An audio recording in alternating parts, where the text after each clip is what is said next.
Good morning, good afternoon, wherever you are joining us for Operational Excellence in Energy, Chemicals, and Resources. My name is Candace, and I am the moderator for today's session. On behalf of Leslie and the team, we thank you for joining us for today's event. This presentation, Moving from Abstract to Practical, How to Drive Sustainability Through Risk Management, will be given by Ben Hamill, Enterprise Account Director at IsoMetrix, and Shannon Larity, Partner Enablement Manager at IsoMetrix. And their presentation promises to be well worth a listen. I'll hand it over to Ben so we can begin. Hi, everybody. Thanks for the introduction, Candace. So my name is Ben Hamill. I'm an account director here at IsoMetrix, and a little bit about us.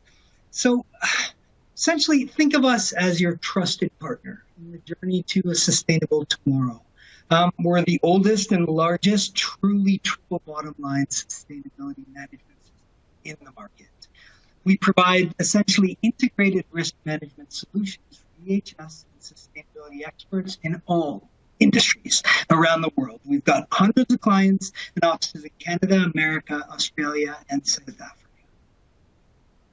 So we're going to kick things off with a poll, just to get an idea of the people in the room. So our question to you is, do you have a risk management system in place for EHS and sustainability? And your options are, this is something we are currently evaluating. This is something that we are looking to introduce in the next 6 to 18 months. Budget approved, we will be implementing or updating a system in the next 6 to 18 months. This is something that we are continually reviewing and always want to see the latest solutions. And we have multiple systems in place and are considering ways that this can be consolidated. So just take a moment to reflect on those options, choose one of them, and then just click Submit at the bottom of the options. And I do know as the market matures and as technology matures, more and more organizations are moving towards a centralized risk approach.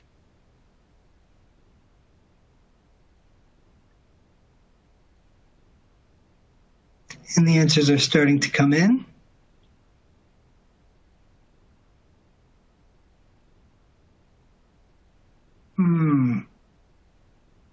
So some people are currently evaluating. That's good to hear. It's always, it can be a large decision, but just considering what's out there is the first step. And something we're continually reviewing. Also, something that an industry conference is probably going to answer. And multiple systems in place and are considering ways that these can be consolidated. Fantastic. So it sounds like we've got sort of a broad spectrum of organizations at different stages and people with different perspectives in the room. That's actually really cool. So now that you know a little bit about us and I know a little bit about you, let's talk about the role of leadership in moving business to sustainability. To be honest, your role is to keep track and stay ahead of everything. The only problem is that things are always changing. You know, as we get a better understanding of the environmental and social issues affecting the world reacts to minimizing these impacts. Standards have been getting increasingly tight in response to the accelerated impacts we are now seeing, and these put greater pressure on your operations and the industry to be transparent and reduce your negative impacts. This tends to trigger increases in research and development into tracking those impacts. And when that happens, it triggers innovations in technology to meet the increased needs. That then gives us a better understanding of our impacts because we're now tracking them with greater depth, and the cycle continues. Now, there are risks at each of these stages in the cycle. And it's your job as industry leaders to stay ahead of each of these, to ultimately avoid fines and crisis events. Whether they occur on the community level and their community impacts or their full-blown crisis events, they're going to affect your operations, and they can affect your people, they can affect your brand, and they will affect your bottom line.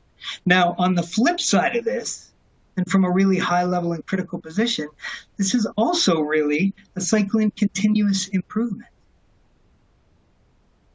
So with crisis comes opportunity. opportunity. And understanding and staying ahead of your risks and realizing the change is inevitable can encourage you down a path which also improves your competitiveness, strengthens your organization through diversification, and improves your bottom line. To give you a recent example of the crisis opportunity paradigm, it still kind of smarts because of what happened last night. Because of COVID, the Leafs and the Habs were facing each other in the playoffs for the first time since 1979. So were the Jets and the Oilers.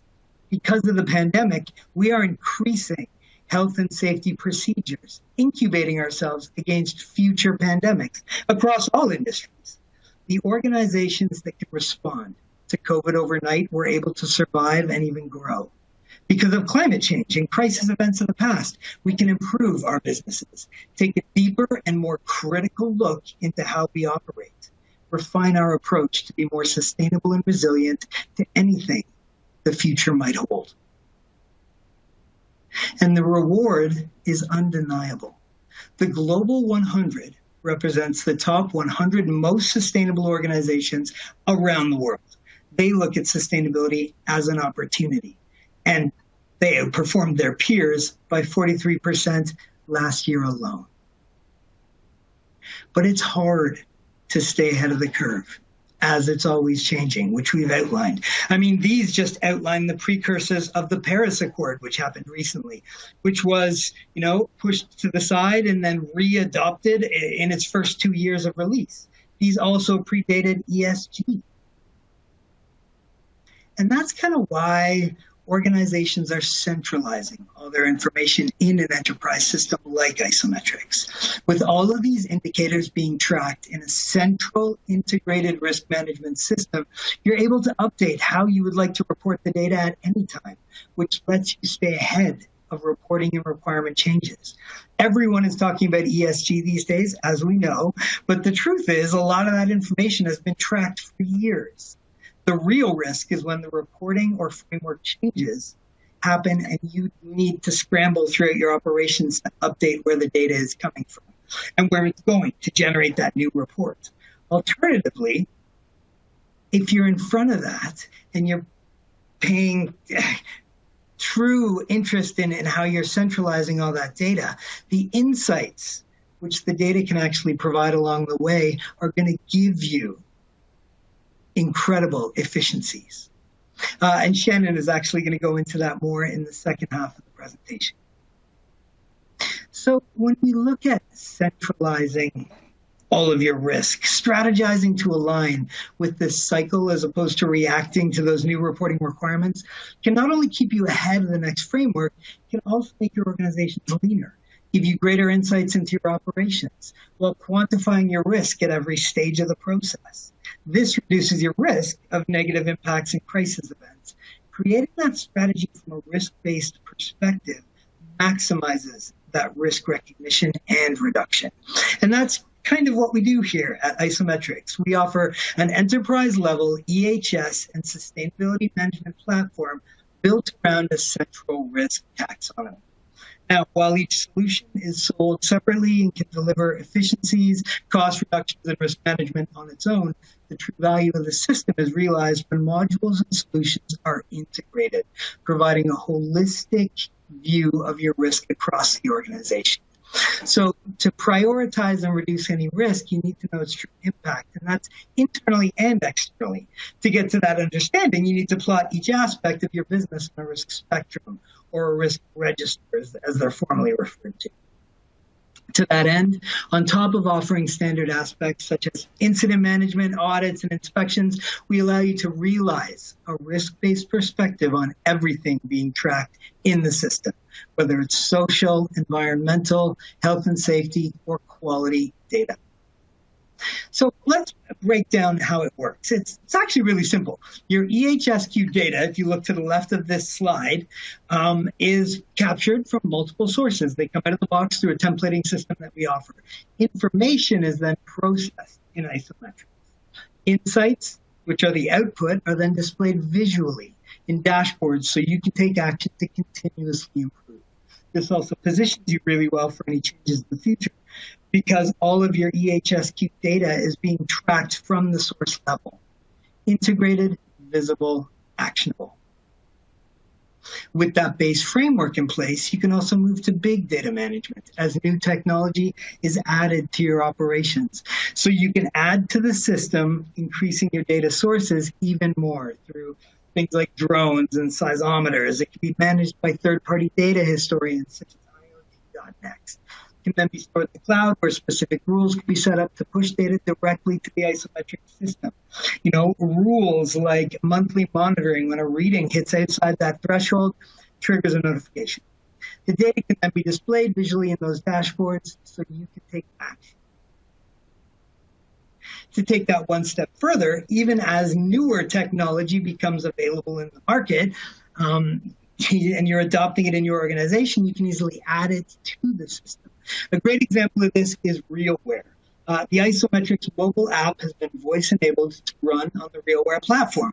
And we'll kind of get into how that helps adoption and culture in just a second. So where do we start?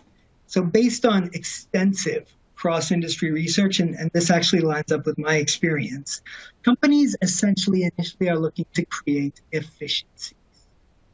You know, cost reductions, risk reductions, and based on those impacts and the trends that they've established and are able to track year over year, because of that complete transparency, you can move to things like sustainability by design or that ever elusive zero incidents target. You can then move to rebrand yourselves based on those benefits that you've just realized. So as opposed to greenwashing and inventing things, you've got the real source data being pushed into a centralized system based on risk that you can then boast about in your investor relationship material. So that actually affects your culture. This centralized system, rolling it out to your employee base, reinforces employee safety as a priority. It empowers everyone, reinforces your position in an increasingly competitive market, and gets everyone kind of rowing in the same direction. Now, the good thing is the low-hanging fruit can generally be used by all your employees. Things like tracking incidents and near misses engages your people and is available through a mobile app. This all keeps safety at the front of their minds. It reinforces that it is a priority of the organization. This in turn nurtures your sustainability culture and reduces things like under-reporting. It also encourages things like innovation, which actually Shannon is going to go into in more detail. I'm going to wrap up with a couple of factors that drive a culture of sustainability. So first and foremost, it has to be a priority from the top down. This will ensure that the right messaging goes out to support the change. This will also help adoption across the organization. Things like executive support, which is actually becoming increasingly common as investors are demanding more sustainability initiatives coming out of the organizations that they back. Your executives tend to be on board before you even approach them with an initiative like this. Second, combined long-term strategy with quick wins. It takes time to get all of your information in a different centralized system. Start with quick wins and leverage those with longer goals over time. Give them apps before you give them headsets. Make it easy, make it fun. Finally, engage everyone. You'll get out of the system exactly what you put into it. This includes automated data that nobody ever touches but is in your dashboards. But it also includes people logging in and checking off data that's been assigned to them to complete. There's all kinds of dimensions that go into this, but approaching it from a multi-level approach with automated data and people-level data, centralizing it, leveraging quick wins, and bringing management on board, all aspects that are going to contribute to this greater culture of sustainability. And with that, I'm going to hand it over to Shannon at this point, who's got over a decade of industry experience and a ton of experience here at IsoMetrix. Thanks, Ben. It's a pleasure to be here. So driving sustainability culture, which is what Ben just talked about, means we must align the organization with our sustainability goals. So how can we use technology for this? Well, data is the foundational asset, and companies are turning data into a competitive advantage. The ability to analyze and interpret data is increasing exponentially. It is the currency of digital transformation. The digitization of data drives alignment across organizations with improved collaboration and communication. Companies must recognize its business value and shift to a data-centric mindset. In many cases, they already are, but in my experience, companies often manage risk in different departments, and the data behind it is often managed in the same way, sometimes in spreadsheets, sometimes in multiple systems. And many times they don't even know what data they already have, and then they contract third parties to go and get the same data, so they're paying for the same data. They just don't know they already have it. So companies must determine how to merge the data in an integrated digital landscape. First, they must make it accessible. Design for absolute transparency among all things digital. Create a secure ecosystem where people, data, applications, and machines talk seamlessly. We need to get connected. I mean, the world is increasing digitally connected and innovating in unexpected places. So connecting is a critical enabler.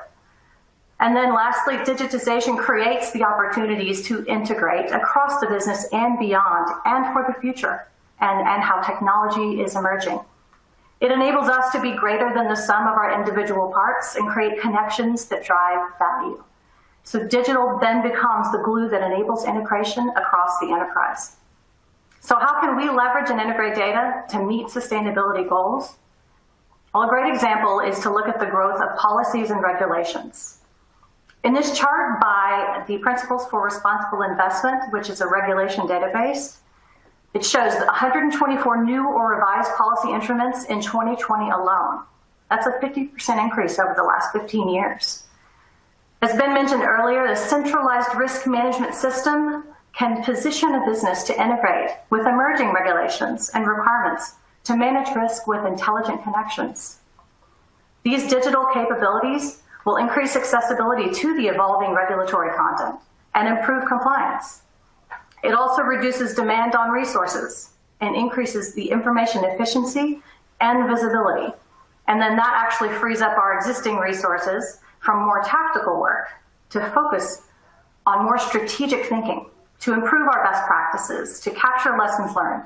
And then that in turn promotes alignment across the organization. And then everybody is on the same sustainability goals.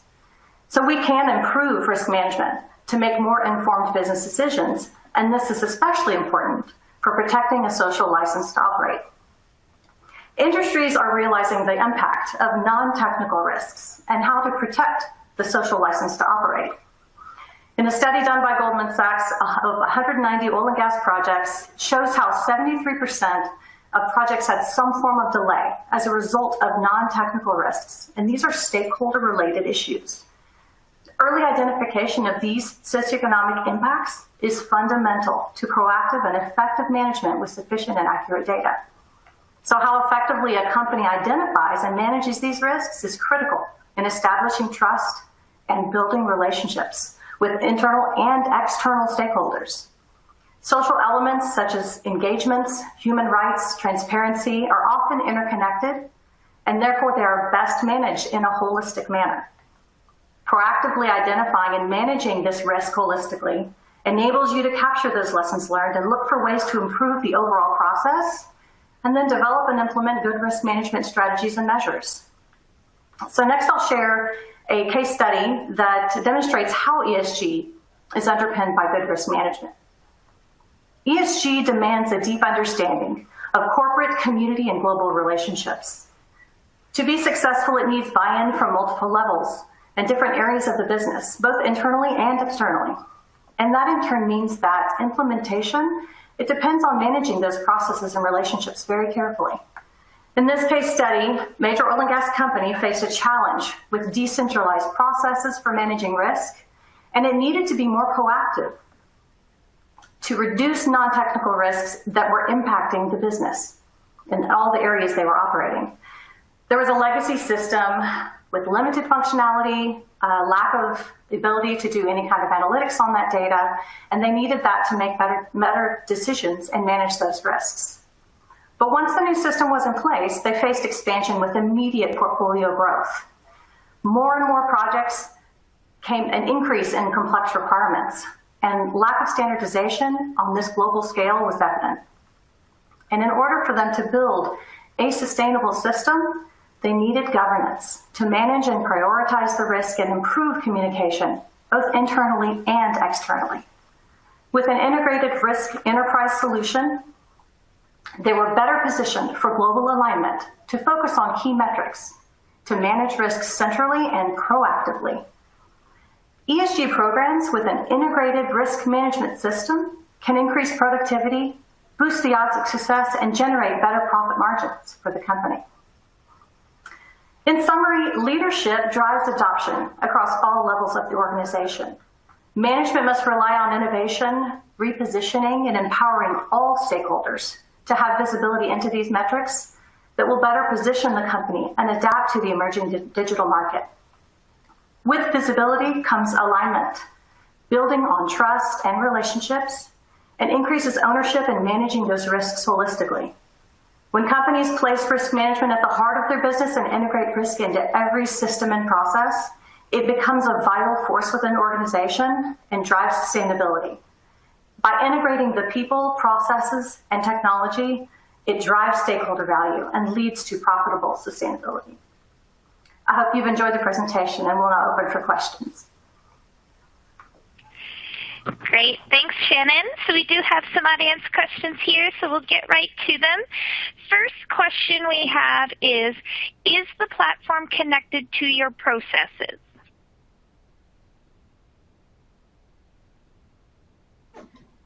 That's a great question. Connected to your processes. So the platform is essentially built on industry-based processes to track the information that's going into them, broken up into stages and ownership, etc. So it kind of, what it does is it actually automates your processes. So it's not necessarily connected to them so much as it is replicating them, automating them, and centralizing the information that's the output of whatever that process is looking to achieve. That's a great question. And I'll just add one more thing. There's, out-of-the-box processes based on industry experience. We've been doing this for almost 30 years. But there's also an aspect of configurability to those processes based on the nuances that are going to come out of your organization. So an implementation tends to be a combination. Great. Thanks, Ben.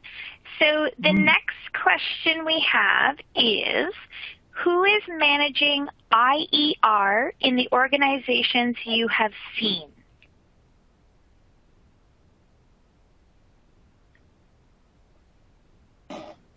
So when we're talking about IER, it depends on the organization. There's going to be different stakeholders that are going to own different aspects of the system, and that's going to be a combination of the maturity of the organization that we're partnering with, and where they are coming from historically from a systems perspective. So what we tend to do is we practice a sort of a train the trainer approach, where we get the system set up for the new client, the new partner. We work with them to train them on managing the system, as well as them being able to train their end users, who are their employees, to get the event-based data into the system. And then you can manage everything within the system yourselves. You become the champions of your system. So you're managing every aspect of it, the data collection of it, the report generation that comes out of that data accumulation, and then the purpose of that data and what sort of actionable items you want to take out of that. Great, thank you. The next question we have is, can you build the risk around the business process? Another great question. So our system is essentially risk-based. So every aspect of your organization that you want to automate and track in our system is going to have a risk lens applied to it. So we do environmental indicators, we do health and safety indicators, we do quality indicators, we do social sustainability indicators. each one of those, whether it's a stakeholder in a community organization that you want to ensure you're tracking the actionable items that are going to help that community aspect, or the incident rate that you're tracking in the health and safety dimension is going to have the core event data in the system as well as a risk lens applied to it. So everything in the IsoMetrix system, and this is actually quite a unique core identifier associated with us, has a risk lens applied to it. So, and I'll just wrap up with this, and Shannon, you may have something to add from an implementation perspective. All of the centralized data can, in systems that I have experience with in the past will have sort of an enterprise risk register on the side that you can add to your system and add a risk dimension to your existing EHSQ system. We have always used a risk-centered approach to the data that you put in our system. So everything that's in IsoMetrix, not only are you tracking the event, but it has a risk dimension inherently associated. That's right, Ben. I think from an implementation perspective, I think a lot of the systems that I've seen have also had a kind of risk was managed in one system, and then all the other kind of components were managed in other systems or outside of the system, and so it was difficult to see how the interconnection and the strength of having everything in one system. So that's the experience I've definitely had. Mm-hmm. Great, thank you both. Next question is, which department is managing IER?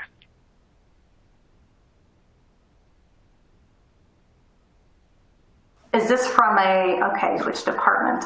I think from a perspective of using IsoMetrix, it's all departments are using it because it's a risk-centric system. So everyone is working from basically the single source of truth. And those connections is what gives you the strength of managing that risk across the entire business. Mm-hmm. Great. Next question we have So I'll just piggyback on that really quickly. Different department, depending on the organization, different departments tend to champion the system, whether it's the environmental department that becomes the champion of IsoMetrix, or the health and safety department that becomes the core champion of IsoMetrix, or they do it in conjunction and do it together. It really is dependent. It's tied more to the organization, which might actually speak to our sort of fluidity in being able to work with you as a partner, as opposed to dictating who should be in charge of what. Great, thank you. Next question we have is, which features of stakeholder engagement systems are oil and gas and mining companies finding to be most useful in your experience? I'll take this one, Ben. So I think it's a great question, and there are a lot of similarities in oil and gas and mining because they're both very high-risk sectors of the extractives industry. But an effective stakeholder engagement management system really focuses on stakeholder relationships and expectations so that companies can track and monitor and report on those engagement processes. And it really allows the users of the system to be more proactive to address those risks and opportunities that they have in the location where they're working. So I would say at minimum it includes a stakeholder register, so you can track demographics on individuals, entities, and communities, and identify where the relationships that you need to build, where there's an impact on them, and where stakeholders may have an interest or an influence within that project area. Also, as mentioned in the presentation, active engagement within the community really protects your social license to operate. So being able to track those engagements enables you to set out those efforts you make to prevent or mitigate or resolve any adverse effects that you could have on the communities that you're working in. And even especially in tracking, impacts, adverse effects on any vulnerable communities or individuals. I think that the need for a grievance mechanism is also super important, and you have to be able to provide feedback on the effectiveness of the company's approach to human rights issues, for example, for those who are directly affected by the project. System could also include socioeconomic development, such as providing access to employment, using local suppliers, developing local business and workforce skills. And then there's also, for areas where there is land access needed, it should provide activity related to resettlement and fair compensation for affected persons, including livelihood restoration if needed. So all of those elements work together to show how an organization is working to proactively engage and manage risk in areas where they operate. Again, it's not a definitive list, but it's what areas that I see are key components in the effective stakeholder engagement system. I couldn't agree more, Shannon. And just to add that, going back to this continuous improvement cycle that sustainable business is inherently in, it's these risk exposures associated with these stakeholder groups that you as an organization within an industry already know.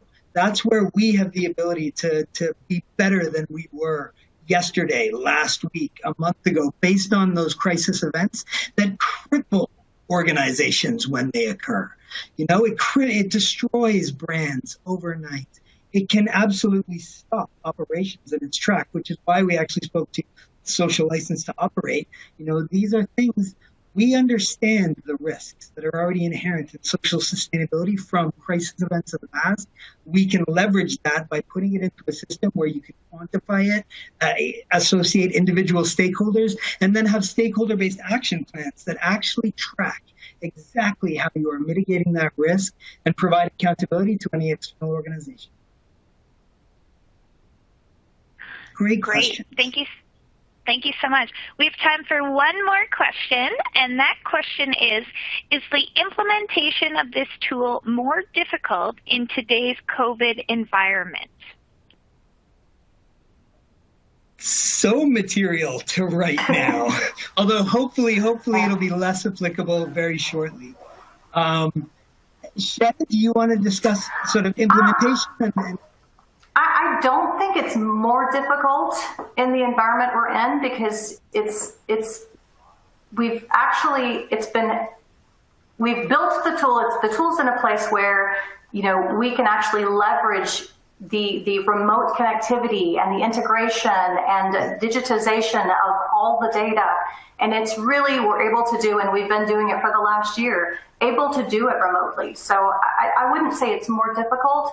It's, if anything, it's helping even those that are facing COVID challenges to come up with ways to really track and measure and understand how they can improve. It's actually helping identify, like performance metrics, because what gets measured gets managed, and any performance that can be tracked is possible to make improvements to it. Yep. And I can just piggyback on that with leveraging things like the adoption of streaming and the adoption of online meetings. Yeah, I mean, look at what we are doing right now. So it's really actually almost easier to implement a system from a distance. Again, we employ that train the trainer approach, empower our partner clients to be able to manage the system yourselves. So really, it's easier for people to get to a meeting when that meeting is distributed and accessible from wherever they are. Great. Well, thank you very much, Ben and Shannon, for your very interesting webinar.